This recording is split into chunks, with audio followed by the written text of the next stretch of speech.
Kenny, long time no see. How have you been? Hi. It's been a long time, right? Been a long time no see. Well, I'm a bit busier than last year, but still good. You? Oh, I have some good news to tell you. I'm going to study abroad in New York, and I guess that we can see each other more often then. Really? Yes. Congrats. So, which school are you going to study? Hunter College, and I just know that it is a state school. So, a state school? So, I think it's in the Sunny system. Well, there are two kind of public system in New York. There's the Sunny system. Sunny stands for State University of New York, and the CUNY system. CUNY stand for the City University of New York. And both of the public system is much more cheaper than all the private university and colleges you can find in New York. Oh, I got it. Yes, the cost of attendance at either of the two is cheaper, but there's still more factors to take into consideration. For example, different tuition costs apply to different programs and different residency status, not to mention all of the related costs such as personal expenses, study materials, and accommodation on campus. More information can be found on the two corresponding websites of the two systems, but you can expect to spend more than $40,000 a year at CUNY as a full-time student and more than $35,000 for Sunny. And as for semester, each school organizes their curriculum differently, but basically, semesters are often assigned to the 4th season of the year, and the process of class registration is quite similar to that of Vietnam, with a credit system utilized. So, is it gonna be hard studying abroad? Well, it's definitely going to be hard, but I think the most important thing is that you have to make friends. Okay, so it doesn't matter if it's your roommate, your classmate, or even your teacher. You have to be sociable. So, like for example, you can take part in the university club. So by doing this, you can meet a lot of people. You can develop your people skill. That's why we're making your future resume much more impressive. Yeah, but then again, study in New York or even in the United States is very different from how we study in Vietnam. Like for example, if you want some study material, you cannot print it out like we do in Vietnam, but you have to buy hard copy, or if you can't afford it, you have to read the soft copy on your computer. I understand what you're saying, but oh wait, can I get a part-time job there? Sure you can, but you can only work within your campus. Like for example, you can work in your school cafeteria, you can work in the libraries, or you can even work as a teaching assistant. But even so, you cannot work no more than 20 hours a week. So if I have any problems, what should I do? I think that depends. So if you have school problems, I think you should contact the student support center. But if you have like in case of emergency or something like that, you can call 911. Simple. Oh, I see your point. What's even more important is to try to step out of your comfort zone. Join clubs, participate in events, talk to professors and classmates.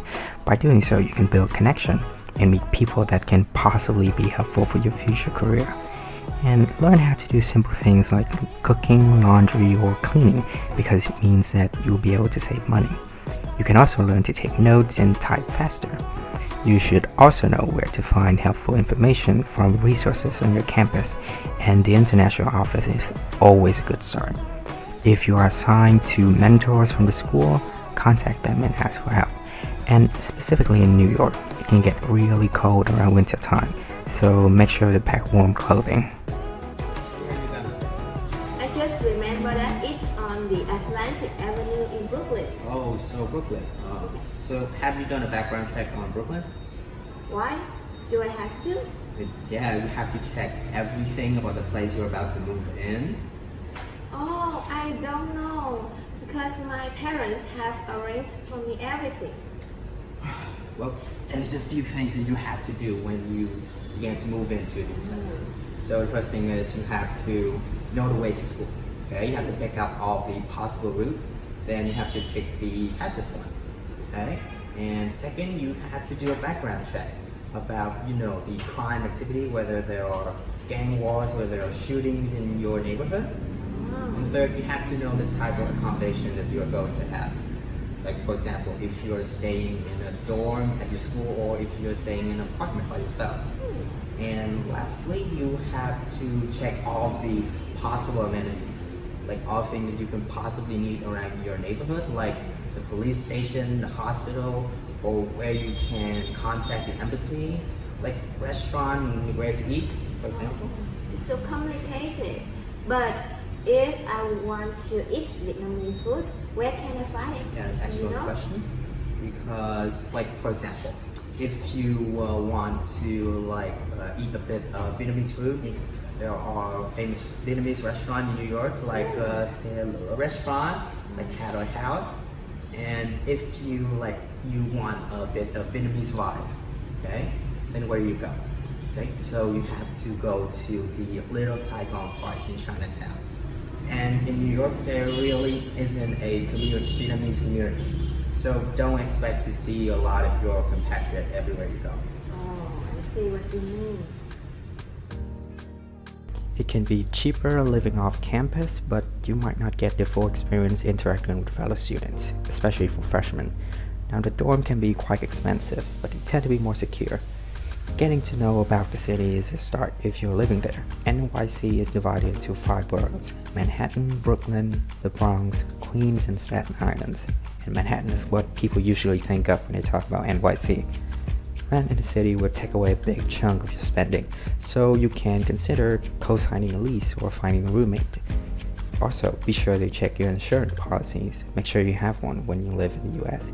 It's usually included in your tuition, and medical fees can get really hefty there. Oh, so how do you plan to get to your new place when your flight landed?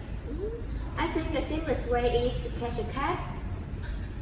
Well, yes, New York is famous for its yellow cab, Yes. but the price is very unreasonable and fluctuate a lot. So I think you should try to use public transportation once you're in New York. Oh, I guess you are right. But can you show me how?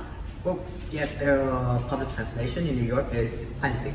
There's the subway, the bus, the tram, and then there's the ferry.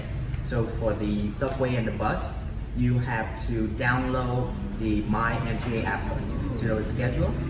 And second, you have to purchase something called the Metro card.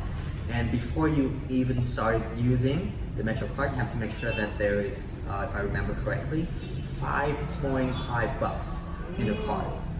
But that card that doesn't apply to the ferry. So every time you want to take the ferry across the river, you have to buy a separate ticket at the ferry station.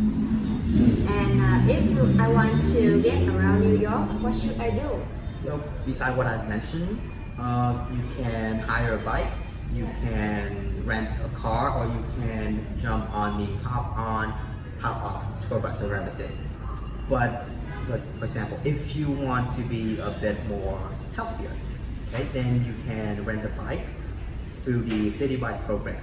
And because you're not a tourist, I think you should get the annual bike pass.